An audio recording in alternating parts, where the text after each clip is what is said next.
Kneel before Zod! You can't go! All the plants are gonna die! I'm gonna take a bath.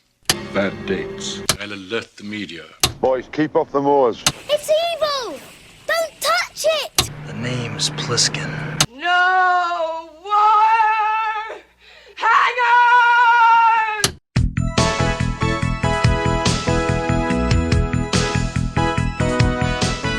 Welcome to Vintage Video, where we're rewatching the 80s so you don't have to. We'll be reviewing every major film release of the 1980s in chronological order, overanalyzing what you've seen and spoiling what you haven't. I'm Patrick O'Reilly. I'm Jesse Bayless. And I'm Richard Wells. And today we're discussing Strange Behavior, aka Dead Kids. Released October 16th, 1981, it was written by Bill Condon and Michael Laughlin, or Laughlin, directed by Laughlin, and released by GUO Film Distributors. That's Greater Union Organization. It's the Australian place that's done a couple of our Australian releases so far. This is also episode 314, which makes this our Pi Day episode. Hey! But we missed Pi Day. And Pi Day was 3 days ago, because we're recording 3.14 days ago. On St. Paddy's Day. I'd have to do the math, but I think you are correct. 3.14159 days ago. No. Keep going. 2, 3. Stop. 3.14159. I don't know. It's like 6535. Supposedly, this was the first horror film to come out of New Zealand. Like ever. The first horror film, feature film. Though it is set in Galesburg, Illinois. It was shot under the title Dead Kids, but released in America as Strange Behavior, though bizarrely the novelization was released under the title School Days. What? Spelled not even weird. school year. There's no school in this movie. D-A-Y-S or D-A-Z? D-A-Y-S. Okay. But they don't, like... We go to school, I guess. They go to a college that they do not attend. I guess we do have one classroom scene. Yeah. Is this college? I thought it was high school. I think it's high school at the beginning, yeah. Oh, okay. But they go to a college in the film. Right. The research place is the college. Right. It's the Galesburg College campus. It was intended as the start of an unofficial horror trilogy with Strange in each title. 2 years later, it was followed by Strange Invaders, but the third film, The Adventures of Philip Strange, was never made. Apparently, it was a World War II spy thriller with sci-fi elements. What? How does that relate to this? It doesn't relate to this, but it was a horror film with Strange in the title. The second film, Strange Invaders, is kind of a Invasion of the Body Snatchers type movie. It has nothing to do with this either. But if you start a trilogy with two movies that start with the word strange, 2 words with strange. That it should be strange at the beginning? Yeah. I don't disagree. But I don't understand how it's a trilogy if it's not related to each other. It's like the Cornetto trilogy. Yeah, but they are related to each other in that they at least contain the same people. They're the same actors, but they're not playing the same parts. No, I know, but at least they're the same actors. I mean, it sounds There's like... a lot of the same actors in Strange Invaders. Okay. Louise Fletcher comes back. Dan Shor comes back. Charles Lane comes back. The version of the film we watched starts with the New Zealand title card, Dead Kids. We open on a boy named Brian, sitting down at a desk in his bedroom. His mom calls up to announce she's leaving the house, so he takes a break from his homework and lights up a cigarette. He cranks the radio, but the power goes out almost immediately. Oh, shit. He explores downstairs in the dark, and he can hear someone in the shadows.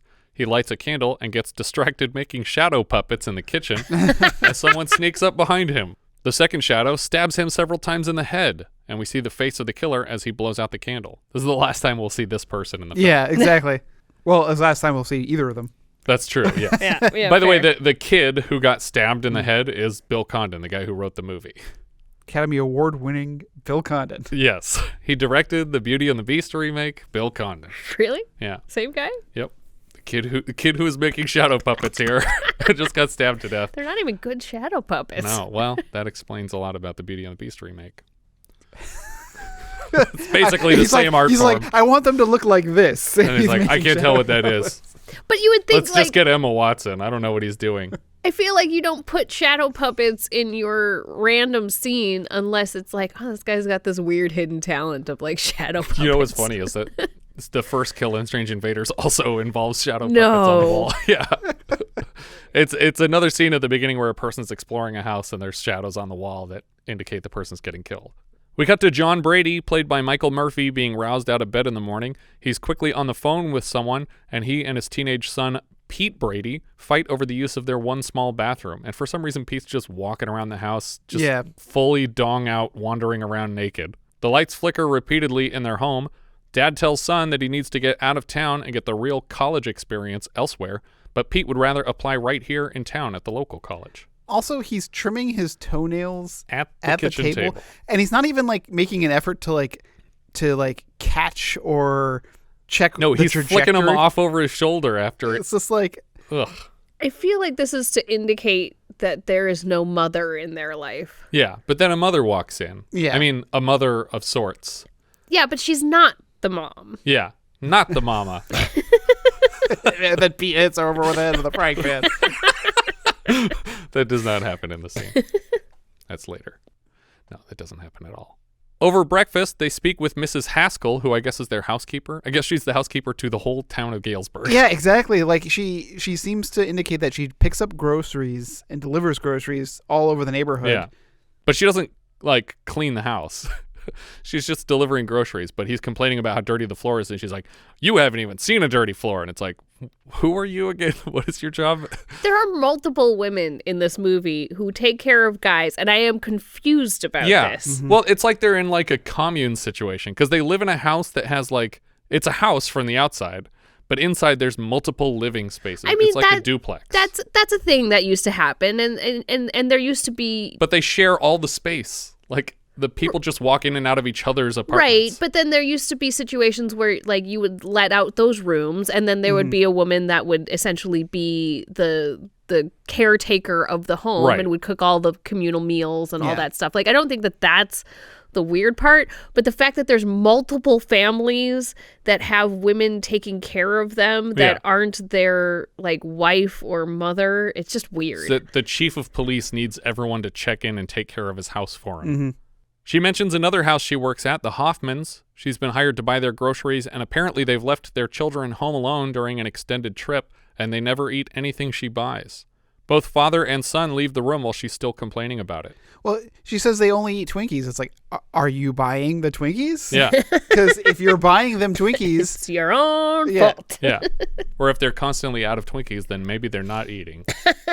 Maybe they're dead. Dead kids. Dead kids. A.K.A. dead kids. Pete picks up a friend, Oliver, from a mortuary on the way to school. Looks like he works the night shift, and he flicks off the light for the building on his way out. When John gets to work at a police station, a fellow officer, Donovan, the old man, tells him that the mayor's son is missing. Sorry, there's stuff like going on in this police station. Oh, okay. Because they open up a refrigerator that is literally packed with beer. Yeah. Like, I mean, like it's like the fridge from Burnt Offerings. It just knows what they want. well, more so than that, it's like the refrigerator in like a grocery store where everything's like in neat, perfect rows. Oh, nice. But it's completely filled. And I'm sure they have a lady that comes by in the morning. Yeah, Mrs. Haskell. All she buys is beer. It's just like I wasn't sure if he was an actual cop. Yeah. Like, because I don't understand what this office is, because it doesn't seem like a police station at all. Yeah, but he is the chief of police here. Yeah. But then a guy just brings him a beer while he's on duty. It's like, what is this? In class, a teacher hands graded papers back to each student, commenting on their grades as he goes. Pete's friend Oliver gets the only compliment. A fat kid named Waldo in an army jacket picks on Oliver for getting good grades. The teacher asks Pete to stay after class for a chat. He reminds Pete to finish his college applications because he's a star student, and Pete says his dad doesn't approve of his school choices. The teacher mentions that Pete's dad was also a great student and got accepted to several Ivy League schools but never left town because he met Pete's mom and stayed here for her. Is the implication that this teacher is also the teacher who taught his father? I think so. He doesn't seem old enough to be. He doesn't seem old. Yeah. Also, is this a thing that happens? Because this isn't the only time I've seen this in a movie. Where the teachers are invested in the college application process? No, where the teacher like insults students. Oh, like, yes. Calling attention to them. Like, it's like, oh, you did terrible. You're a terrible student. Like. You didn't have teachers that insulted you ever? I definitely had at least one teacher that did that. As he would give papers back, he would make shitty comments about it, and then he went to prison. So fuck that guy. Not for insulting kids, though. Something significant. That was legal. Yeah. No, but I've never had a teacher who like, I maybe have had like the occasional like see me after class or we need to discuss kind of thing. Yeah. But I've never had a teacher who just like as they were handing back papers said like, Yeah. like, I mean, the teacher I'm thinking of literally would give me a paper back and be like, I guess you didn't fucking care. Like, wow. yeah, he would say shit like that all the time in class. Yeah. Wow. He was a nightmare. It's crazy. He also won Ben Stein's money. But now we know what he used it for. Yeah. Outside the classroom, Pete mentions to Oliver that he can't afford the application fee to nearby Galesburg College, and Oliver says he has a solution. They offer money to test subjects at a laboratory on the college campus. You can't afford an application to the local college? Like, just get a job, dude. Do you have to pay to submit college applications? I mean, I think you do, yeah. but What? I would think it would be more expensive depending on the college if you're going to a state school. Well, yeah, that's the thing. I don't know that you have to pay for like a community college or like a state school, Okay. but definitely for the more prestigious schools, there are kind of hefty fees. That's how they keep the man. lights on over there. God, see, Or like, Yale. yeah, I was gonna say, like, it shows how just like uneducated and pedestrian and then I am. Well, that's because you couldn't afford the applications. I know. Apparently, If you could afford the applications, you would know what they cost. look, I went to a Cal State school and I am proud. I'm proud of you, too. Good job. We went to the same school, Patrick. Oh, yeah, that's right. I mean, it's kind of a racket because they get, thousands and thousands of applications and they reject most of them, but they get to keep those fees from all of them. Yeah. It's like every screenwriting contest. They're like, pay us $2,000 to enter this contest. We got 6,000 entries, and the grand prize is $1,000. Or the DMV. It's like, pay to register your car every year. It's like, can I just pay it once and I'll tell you if I don't have it anymore? Nope. Clear and unnatural picture begins to form in my mind. They're gonna strap me into some chair and poke around with my gray cells. Would you just wait a minute and listen to me? 2 sessions, 2 days, $100 a day. I mean, listen, I did the first one already, and look at me. You're very ugly. Very ugly. You know, the biggest question in my life is what to do with $200. Do you recall the last time we saw a character subject themselves to experiments to raise money for college? Oh, shit. I do, but I can't remember what the movie was now. What was it? Because it was he went to this woman and like then he ends up falling in love with the lab tech, and that's like true. he's staying in a dorm, like a house, like not a frat house, but a house like on the campus. I don't remember this at all. Yeah, I can't picture. Do you remember who he was played by? Was it Busey? It was Busey. It was Gary Busey. Oh, fooling around? That's right. Nice. Good job. They sneak into a classroom during a lecture from a film projection of a professor. Oliver explains the man is long dead. A woman at the front of the class prepares a chicken in accordance with the instructions on the film. She is aided by an I think elderly... we should clarify that this is a live chicken. And she's not like preparing a chicken dinner or something according to the instructions. I don't know what they're going to do with this chicken. She is aided by an elderly lab assistant. The chicken has an electrode attached to its head, and the man on the film gives the chicken instructions, and it seems to follow them. Simmer. Brown. Broil 350 for 20 minutes. And the chicken just does it. It's pretty cool. Please raise your right leg. He's kidding, right?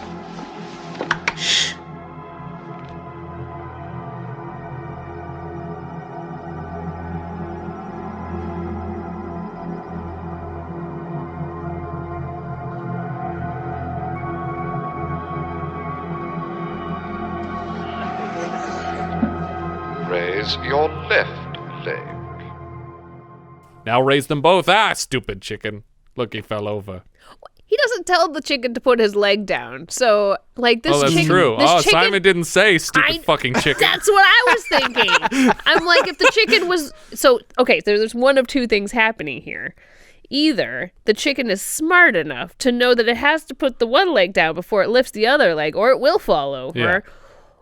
Or it's not actually following your instructions. Or this chicken has hokey pokeyed before.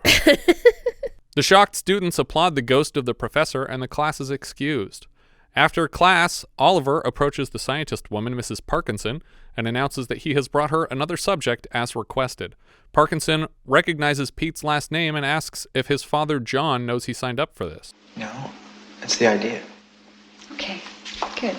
We get more driving footage of Pete, always from the back seat in the POV from the center of the back seat, and with Tangerine Dream's atmospheric humming score underneath. I really like all the music the whole way throughout this movie. Pete drives home and speaks with a neighbor, I think, Barbara Moorehead, played by Louise Fletcher. He tells her he's getting ready for a party, and he gives her a quick peck on the cheek. What is the relationship between these two characters? Neighbor lady who knows my dad, who I kiss sometimes. Wait, is this the one that later he says, like, when are you going to marry my dad? Yeah. Yeah. So are they dating? It doesn't seem like it. I can't tell. On their way to the party, they pass a house, and Oliver is excited to recognize it as the home of Lucy Brown, who he heard gets around. She's only 13, for Christ's sakes. No problem there. Ollie, you've got a very sick mind. A very sick mind. Wow. Just drive this guy right to the police. Your dad. Inside the house, we see the Brown parents watching TV. That sounded weird. They're just people watching television. Inside the house, we see the Brown parents watching. Just say the Browns. The Browns. Inside the house, we see the Browns watching TV, and a camera floats up to Lucy's bedroom window as she climbs into a tree in her front yard to sneak out to the party. And her dad's got like pin drop hearing. Like the moment she puts her hands on the wood, he looks out the window and goes, "Who's there?" Yeah. He just screams. And she's like, "Honey, you're just being crazy again." And it's like, not only is this girl climbing down the tree, but she's bringing her cat with her. Like the cat's trying to climb down the tree with her. Oliver and Pete arrive at the party and knock on the door. When Sarah answers, at first I thought she was wearing a KKK cloak with the hood up, but it turns out she's in a flying nun costume. She informs them at the door for some reason that she's not wearing any underwear, and they walk past her inside. In the main room, there are kids in I Dream of Jeannie, My Favorite Martian, Lily Munster, Flintstone, and Batman costumes. Apparently it's a 60s television-themed party, but Oliver and Pete don't fit the theme. I think that's funny because I was like, oh, look at all these generic costumes. But they were specific costumes. Yeah. Pete dances for a moment with a girl in the corner to Luke Christie's Lightning Striking Again. Oliver wanders into the kitchen and is followed by Sarah with a knife, but she tosses it lamely over his shoulder and then complains that Pete is ignoring her. Waldo, in a big cowboy outfit, vomits into the sink in the background, annoying his 13-year-old girlfriend, Lucy Brown. They leave together. Another hand withdraws a knife from a kitchen drawer, and we cut outside where Waldo is trying to talk Lucy into sex in his car. She tells him she needs to be home soon because her folks will check her room on their way to bed. Suddenly, in a nearby tree, we see someone in black wearing a rubber mask of Tor Johnson, the former wrestler who appears in many of Ed Wood's films. Waldo's car tires are just spinning in the dirt, so he climbs out to investigate. Did the killer orchestrate this somehow? I don't see how, unless they dug out each tire. Or he just waited by the car. He's like, there's no way these tires are going to work. I'm going to wait right by this car because it's not going to move. Waldo tells her to push the gas while he pushes the car from the back, but the killer sneaks up on him and stabs him in the neck and chest before he can ever tell her to step on the gas. The killer chases her through the woods back toward the party, and she falls into a pool in the backyard. The killer stabs at her repeatedly in the water, and she nearly drowns because she can't swim. Pete hears her screaming from inside the party and rushes to save her, while the killer jumps over a fence to run away. Far from the party, the killer removes his mask and stares at the moon, and we see it's Oliver this time. The next morning, we see a bunch of kids sitting on the stairs at the police station waiting their turn to speak with Pete's father, John Brady. Pete and Oliver are called in together. He asks them what they remember from the party, and Pete says that it was slow until it wasn't, and Oliver says that he blacked out for the whole party. I don't remember a single detail. I remember everything up until the killing started to happen, and I can't tell you where I was during that time. John Brady is called away by someone named Barbara, and the boys are released. Barbara is Barbara Moorehead, their neighbor/girlfriend/mother. We cut to a receptionist at the laboratory. A formerly fat patient leaves a huge platter of pastries at the front desk right before Pete walks in for his first session. The receptionist tells him that they kill rabbits in the back room before sending him in. He walks past a door with the name Dr. Sange on it, and when he tries to open it, an older lab assistant stops him. I'm sorry, sir, that's restricted. They never allow us in there. Parkinson finds him here and leads Pete away. Inside a room with a window, a young boy is riding a stationary bike, and he has earned enough bike points to buy a soda and to turn on a pinball machine. It's very reminiscent of that early Black Mirror episode. Parkinson says the boy couldn't speak when he was given to their facility, and he was labeled a vegetable until they started working with him here in the lab. She says the problem boiled down to inconsistent parenting. Their idea was to ignore him until he followed the rules here. You know, it's extraordinary about parents. You know, they really should go into training. You know how they are. One minute they reward you for something, and the next minute they're slapping you if you do something wrong. I mean, these people, they're just sort of amateurs. I'm not sure they should even be allowed to have children. We cut to an open field with a scarecrow in the middle of it, but the scarecrow appears to be a dead body strung up like a scarecrow, and Mr. Brady radios their discovery to the station. Back at the lab, Mrs. Parkinson offers Pete Brady a pill called PRL-B58, and it will supposedly make him smarter. She assures him it has no harmful side effects, but he will be capable of anything he wants until it wears off. He seems to be experiencing a high almost instantly, and she sends him on his way. John Brady heads to the morgue to observe the corpses of the two murdered boys. The stabbings are very different, one haphazard and one surgical, but Brady is too big a chicken to even look, and asks for written reports instead. The receptionist at the lab clocks out for the night and flicks off all the lights on her way out of the building. She's grabbed from behind by Pete, who invites her out for dinner. At a fancy restaurant, he speaks fluent French with the maitre d'. Maybe because of the pill he took? Like he spontaneously learned French? But he's also being kind of an asshole. Like, he's like, I'm going to order for her. And then she goes, no, I'm going to order what I want. Remember the last time that happened? That's right. Tattoo. I was trying to think of what other movies have dead bodies as scarecrows. I think it's in one of the Children of the Corn movies, isn't it? Oh, I thought you meant something we'd covered. No.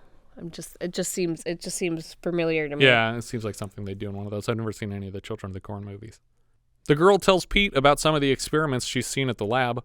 Later, he walks her home to her sorority, and when the girls learn his dad is the top cop, they make him check their rooms for predators, and he's invited to stay the night. Back at the station, Brady speaks with Donovan about the medical examiner's report and the suggestion that there are two killers. They are interrupted by Detective Shea, sent over from Chicago Homicide, who Brady had reached out to for assistance when a second body turned up. He tells them he took Route 66 from Chicago to this jerk town. That night, we see Mrs. Haskell pull up to the house with no parents, and she calls up to Timothy to announce she's delivering some food. She heads upstairs when he doesn't answer, and pushes right into a bathroom with water running to find Timothy dead in the bathtub with a hand cut off. She calls Mr. Brady at the police station and then returns to the bathroom and opens the door wider to observe that Timothy's corpse is actually being dismembered by a girl who chases her through the house with a knife. Okay, so let's just imagine, first of all, you're in this house where you think this boy is. Yep, don't go in that room. So you enter a room where the shower is going. Right. So presumably he might not hear you come in. Like, I just don't think you ever enter a bathroom with a teenage boy in it. Is he a teenager, though? Because I think she says he's 11 or something like that when she pushes into the door. He looks older than 11 when we see him. Yeah. But she says, like, 11 years old and you still blah, blah, blah, blah, blah, when she's walking into the room. Okay, so first of all, don't do that. Second of all, you go in there and you see this hand and you see him like dismembered in the shower. Do you not leave that house immediately because you don't know who else is in there? No, I stick around. I get out of the house. I don't think you stick around. I don't think you just go into the other room, sob, and then like go look around some more because you hear noises. Because maybe you're in shock at first, but then you hear noises and you get the fuck out. When you realize there might be another person in that room with the dead body. Yeah. That maybe killed the person who you just saw killed? Yeah. Yes. Probably. Haskell reaches a phone and tries to describe the murderer, but her description is cut off when the girl slices open her neck and slashes through the phone line in a single swipe. But all she manages to get out is that it's a female, that she's of a certain age, and that she's a bit overweight. And brown hair. Yeah. But it's like, good for her. Yeah, that was a great instinct to be like, I'm going to at least describe this person who's about to kill me. Yeah, I mean, God, I don't think I would just be in too shock and too panicked. Yeah. To like do like the Taken like maneuver of just like describing what you're seeing as you're getting. But also, what a badass to be like, help! I'm getting killed by a fat chick. Like right as she's stabbing you in the throat. Just be like, fuck you! I'm not fat. The mayor comes to the station and complains about the lack of leads in the investigation. Brady promises to solve this. Pete shows up at the lab to meet with the receptionist, Caroline, but she hasn't clocked in yet. For some reason, The police collect piles of records on overweight female students, I guess based on Mrs. Haskell's description, but they just like, let's start with fat chicks and then work our way down to potential killers. Where are they getting the records that contain the students' weights? Yeah. Why is that a part of their student record? But they narrow it down to 135 girls. It's like, how many people are at this school? At the whole college? Yeah. At the lab, Parkinson leads Pete to his next experimental session. This time he's strapped into a chair in what looks like a soundproof room, an ideal podcast recording space. Pete notices some massive syringes and starts freaking out when he realizes he's being modified like the chicken in the classroom. Just as Caroline arrives to trade shifts with the morning receptionist, all the police show up, looking to speak with Mrs. Parkinson. Caroline says she's with a patient, and Chief of Police Brady says he doesn't care and to let them in now. Just before Parkinson can get the needle into Pete, an alarm rings out and she leaves to answer the call. Chief Brady asks about the lab's work with overweight students, and she admits to a very successful weight loss program. He asks for some documentation on their study, and apparently he has taken issue with their work in the past, and she is hesitant to accept his request. She does agree to hand over a list of people in the program. Caroline, the receptionist, hangs a "Be Right Back" sign on her desk. Chief Brady notices the door labeled Sange and is so disturbed that he orders them to open it. Parkinson assures him it's a memorial door from when the man died 3 years ago. They were like, oh, just for no reason we made a door with his name on it. Open it up. Oh, doctor. Open it up, Parkinson. John, this is all in the past. I know you're under a great deal of pressure. We all are, but quit stalling and open the fucking door. Pete slowly works his way loose from the chair in Laboratory 3, the soundproof room. Caroline heads upstairs and tries to open the door to get to Pete, but Parkinson stops her before she can get inside. Parkinson rushes to give Pete his eyeball injection, and he bleeds from the eye. Do you guys recall the last eyeball injection we saw? I do. What was that? Now I'm blanking on the movie. We could do this together. What is it? It's the one with the resurrecting the dead with Grandpa Joe. Full body cast. Yeah, that's the cliffside one. What was it called? Dead and Buried? Dead and Buried is correct. We cut to Chief Brady driving to a cemetery and buying a bouquet of roses from a kid, selling them on the roadside with a suspiciously New Zealand accent. Yeah. He's like, you got a permit to sell these flowers, kid? Parkinson wakes Pete in the lab and advises him that their work is done. She tells him it's almost 7 p.m. and he's invited to collect his paycheck on the way out. Parkinson sits down at a computer and types in 4/18/81, 9 p.m. Subject, Peter Brady. Victim, John Brady. She starts to type a location, and we cut away to Pete and Caroline driving. They head to Steak and Shake. Back at home, Mrs. Moorehead sits down across from Chief Brady, and he lays out a theory that somehow the deceased Sange is behind all this. Apparently, sometime in the past, Brady launched some attack on Sange's work, and all the men who sided with him have now lost sons over it. He mentions an opportunity he missed to kill Sange in the past, and he regrets it. Moorehead thinks he sounds crazy and advises him to move on from this fixation. Inside the restaurant, Pete has barely started to place an order when he suddenly collapses to the floor and hits a table on the way down. Caroline and a police officer escort him to a bathroom where he pees a steady stream of blood toward a toilet. Yeah. Not into it, though. Yeah, so the next person who's going to go in there is going to go, what the hell? Yeah. Something really terrible happened in here. I kind of like that we never see a reaction to it, though. Yeah. When he reemerges from the bathroom, Caroline offers to take him home. Chief Brady and Mrs. Moorehead are driving together at night, and he stops at the cemetery and starts breaking into Sange's mausoleum. What did he tell her he was doing? Because she put on, high heels and a dress. Mm-hmm. Did he tell her he was going to take her out dancing, and then he drove to the cemetery and started hammering on a mausoleum? Going grave robbing. Desecrating. We're going desecrating. I thought you said do you mean dancing? Okay, let me get my dancing shoes. No, desecrating. Moorehead is convinced he's lost his mind, but he manages to grind a concrete tile out of the wall and then drags out the coffin behind it. Once it's all the way out, he opens the box and he shows her the contents. There's just a couple of femurs inside. Why are there just femurs in this box? I don't get it. He rushes home to get his gun and load it, and Pete asks what's going on. He doesn't respond to anyone, and he heads back to his office for another gun. Moorehead explains to Pete that Pete's mom worked with Sange before she married his dad. After she had Pete, she decided to quit the job, and during one of her last shifts, she never came home. Brady went out to look for her and found her unconscious at her desk, and we see all this in a black and white flashback. He brought her to a hospital where she described her condition as feeling like drowning, and after about an hour, she passed away. Your father just wouldn't believe the reports. You know, she had this history of asthma, but he wouldn't believe it. He always believed that there was a connection between Sange and her death. As she tells this part of the story, we see Chief Brady breaking into the lab at night with a shotgun. He follows Dr. Parkinson through the building into a well-lit room with big, heavy orange steel doors, and he quickly finds himself locked in. Suddenly, Parkinson addresses him from a television mounted to the ceiling, and I'm shocked he didn't just shoot the screen. Yeah, I was like, why are you allowing her to speak? Yeah. Mr. Brady, I see you found your way. Can you hear me all right? Yeah, I can hear you. Like, he's not pissed off, and he's just like, yep, yeah, what's up? Pete drives Caroline to the school to get his dad, but he's tweaking out behind the wheel. Caroline tries to convince him to pull over, and he shoves her face away so hard that he knocks her unconscious against the passenger side window. Her head is bleeding, and the window is cracked. Chief Brady searches the room for a way out and speaks past Parkinson directly to Sange, who he is confident is there somewhere. A door opens, and Pete steps inside, and Brady is disturbed to see his son all tweaked out. My God, kid, what do they do to you? Oh, shit, what do they do? What did you do? She instructs Pete to steal his father's shotgun, and he does. Then he turns around and takes his father's revolver as well. Out in the parking lot, some guys playing Frisbee in the middle of the night stumble upon Caroline knocked out in the car. You ever play night Frisbee?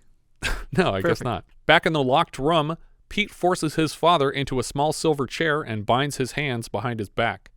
More doors open, and an elevator lifts the elderly lab assistant in a wheelchair into view. He rolls up to Chief Brady and removes his glasses so he can start peeling off his old man makeup in sections to reveal he is in fact Sange. Okay, I've got so many questions. Why were you pretending to be an old man? Why were you pretending to be an old man? Did you just now remove your legs? Because you were walking 2 and 3 scenes ago. No, he's had prosthetic legs this whole time. But his real legs were in the coffin, and they've rotted away completely. But then why is he in a wheelchair now?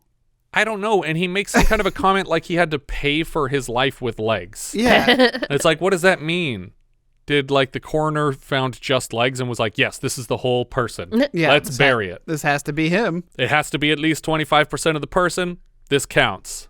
Burying it. It should be like the dollar bill situation. Right. It has should to be be at more least than 50%. Yeah, it's got to be like 51%, and then that counts. That's not true, though, because you could just be at Disney. You know, that guy's 90% dead, but he's still around. Anyway, they buried some femurs for some reason. His name is the Blood. His name's Sange. Sange. Isn't Sangra blood? Is it? Doesn't it have to have an R? Is it? I don't know. I don't speak the languages. Sange blames Chief Brady for taking Pete's mom away from the laboratory. He tells Brady that he's prepared a demonstration of his new mind-control drug. He puts a scalpel into Pete's hands and tells him to carry out instructions he was given earlier, and Pete starts dragging the blade along his own wrists, slicing open the veins. But he says, don't worry, we wouldn't hurt him, so everything's going to be fine. It's like, doesn't look fine. Yeah. Looks like he just opened up his arms the whole way to his elbow. Next, he gives Pete a full knife and new instructions. Pete, kill your father. Chief Brady pleads with his son, and suddenly, Pete stabs Sange in the neck repeatedly. Ah! No, Pete! Your father, kill your father! You are my father.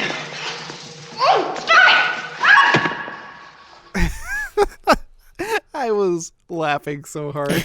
Now, here's the thing. What? Does he mean that in the psychosis, like, you've hypnotized me? No, he means literally. Literally. It turns out, DNA-wise, mm-hmm. you impregnated my mom, and I somehow know that. Yeah, exactly. He somehow knows it, or instinctively, or he was told by his mother and never told his father. Yeah. So he means that literally when he says, you are my father, and he kills the guy. Sange bleeds out almost instantly, and the police are already at the door to wrap things up, but they pause in a bizarre freeze frame in the doorway. Yeah, I love I do love that Parkinson's just like nopes out of that situation. Just like, and they well, just find her. Wait, so did Sange know? I don't know if he did. I don't think he did because he specifically said kill your father. Well, but like he could have said it in the way that he wasn't thinking about it, literally. Maybe. Yeah. Yeah. He's your father, but he ain't your daddy. You're the other way around. Yeah. He didn't say kill your daddy, though. Pete is carried away on a gurney with his arms bandaged to an ambulance. Sange is put in another ambulance, and Parkinson is led away in cuffs. Sometime later, we cut to a bar where Pete, his father, and Donovan wait in suits and corsages. We cut to Chief Brady marrying Mrs. Moorehead, and we're treated to more Tangerine Dream, and I wish they just scored every movie in the 80s. I love all the music for this whole wedding scene. Outside, everybody tosses rice at the happy couple, and then we get a quick montage of clips of all the film's characters accompanied by the actors' names, like the beginning of a sitcom.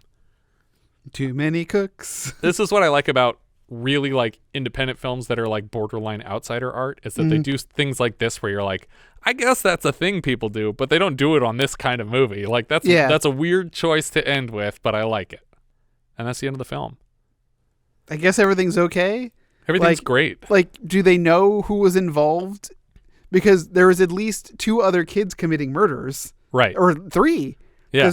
Because they never caught the overweight girl. They never caught the unknown person from the beginning. Well, but nobody's forcing them to do anything anymore, so they're not going to murder anymore. So and it wasn't their fault in the first place. Does it work like scanners where you literally have to type it into the computer and send the information to people's brains? Because it looked like she was ordering up a hit. But he didn't tell him to kill his father through a computer. So. Yeah, I think she did. Oh. Because she said, here's the person, here's the victim, here's the time that it's going to happen at. No. She did in that moment, but at the end, when he's like, kill your father, right, he just says it. And I don't think that she was giving instructions. I think she was just keeping making the a record. log of like, here's what's going to happen tonight. And the chicken was doing it auditorily. Yeah, she didn't type that up. She didn't text the chicken. She didn't have to tweet at it. But I mean, we could still have like a Manchurian Candidate situation where they have other long-term instructions that they're supposed to follow. It's just Manchurian University. Because what was Lasange was getting revenge on the kids on Mr. Brady. Of Mr. Brady's rebellion, I guess? Like Mr. Brady was like, hey, you guys screwed everything up. And he got the mayor on his side, and he got these other people on his side, and said, we're going to like shut down your laboratory because what you're doing is terrible and you caused my wife's death. And so he's like, kill the mayor's kid, kill this person's kid. I'm going to kill your kid now, or I'm going to get your kid to kill you. Yeah, but he waited many years to do that. I don't know how long he waited. Yeah. Well, because obviously we have Michael Murphy playing himself in the flashback with slightly darker hair, I guess. But I don't know why he's wearing this old person makeup, because it doesn't look like he's aged that much, unless they're implying that he's like But I immortal? think they are implying that the mother was in college when this relationship was happening. Mm-hmm. I guess it's been 17 years or something and that. she at least had the baby, but then she died. And, they were alone long enough that they clipped their toenails at the kitchen table. Yeah. Which takes a few weeks.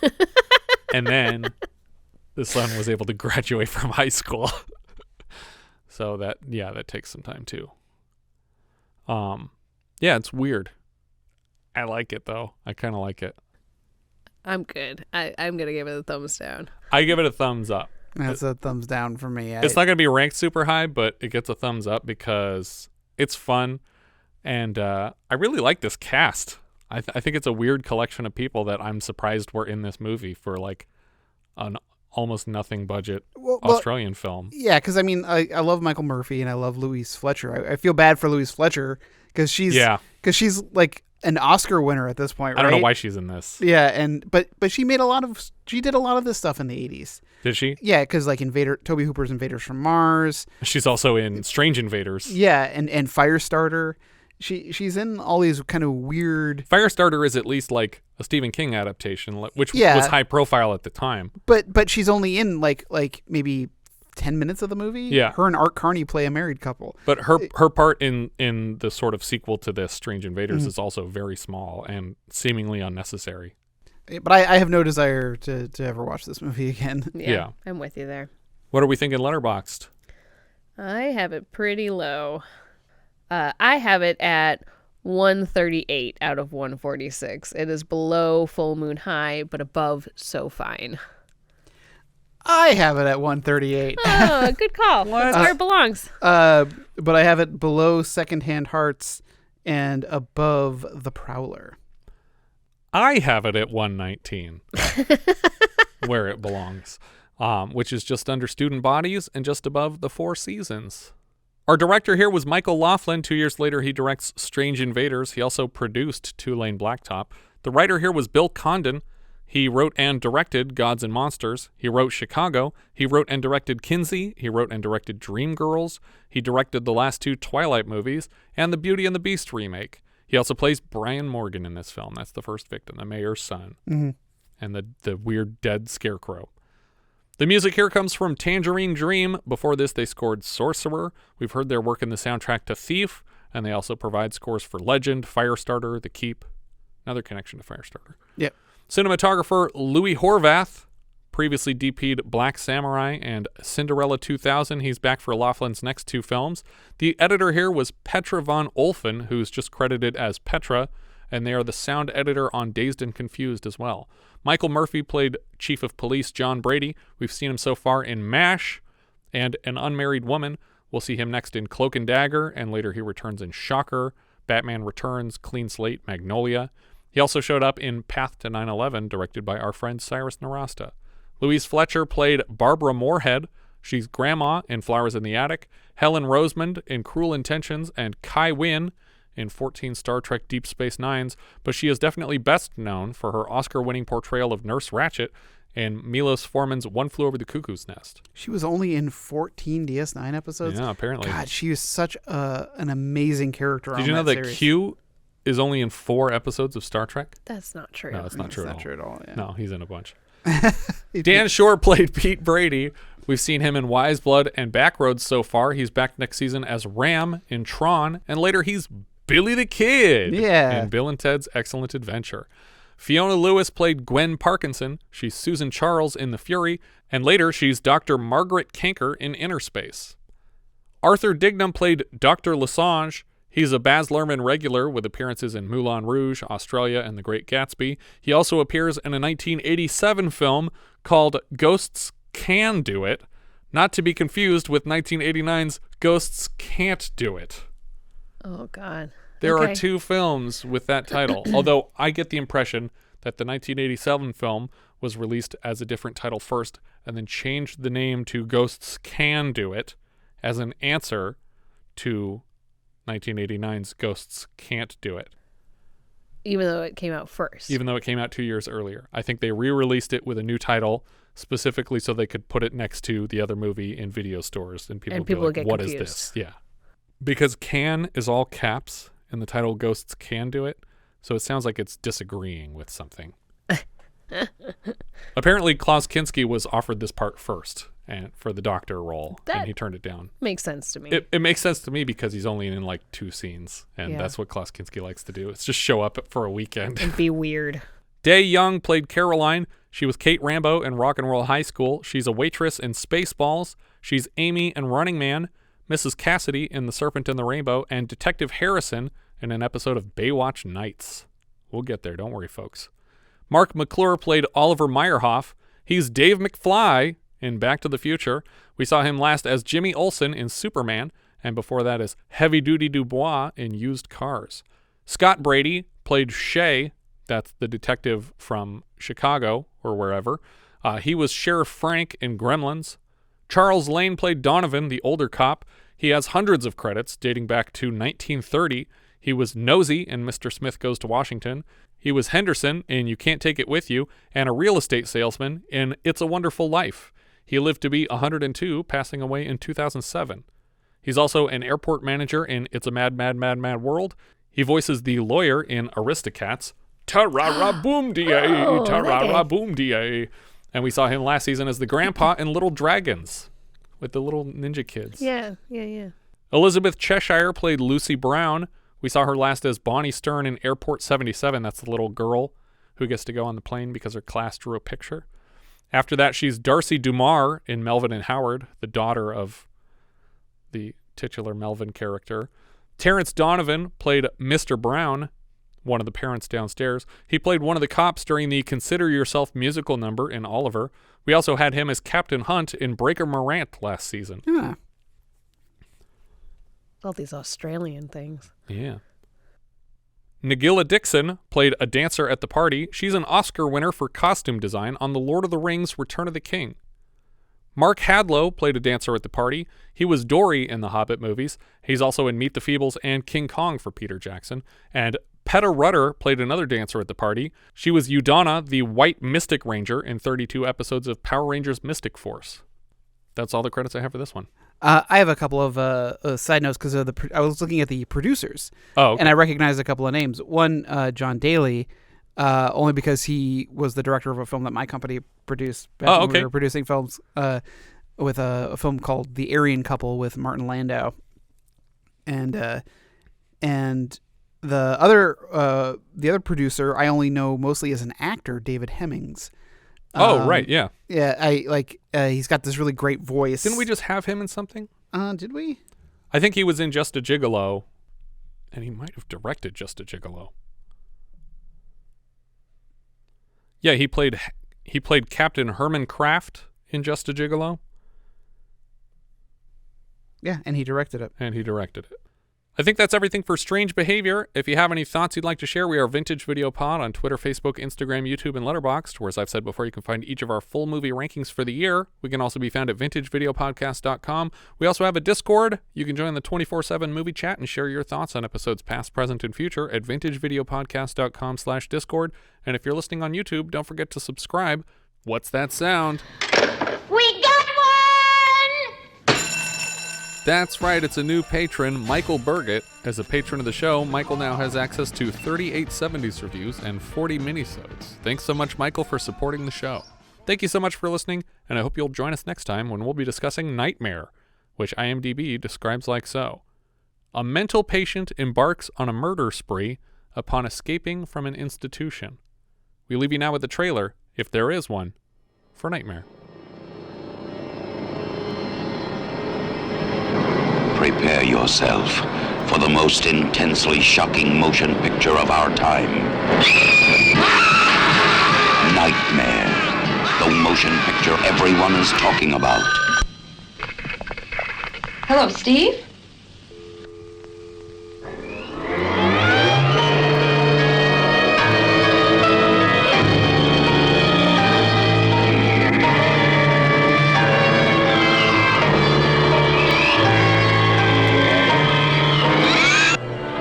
Who terrified you in Dawn of the Dead and Friday the 13th, special effects director Tom Savini. Now comes Nightmare. Kathy? Kathy?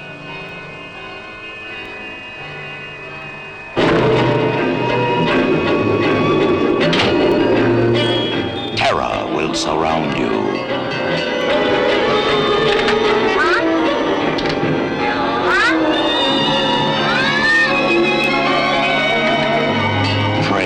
Survive the night. Nightmare. Scream, but no one can help you. Listen to me, George. It's only a dream, and dreams can't hurt you.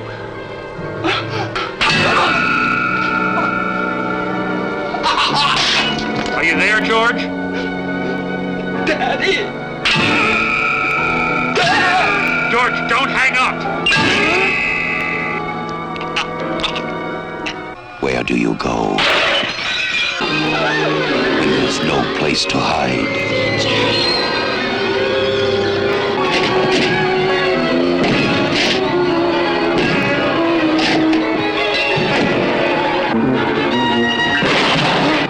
Nightmare.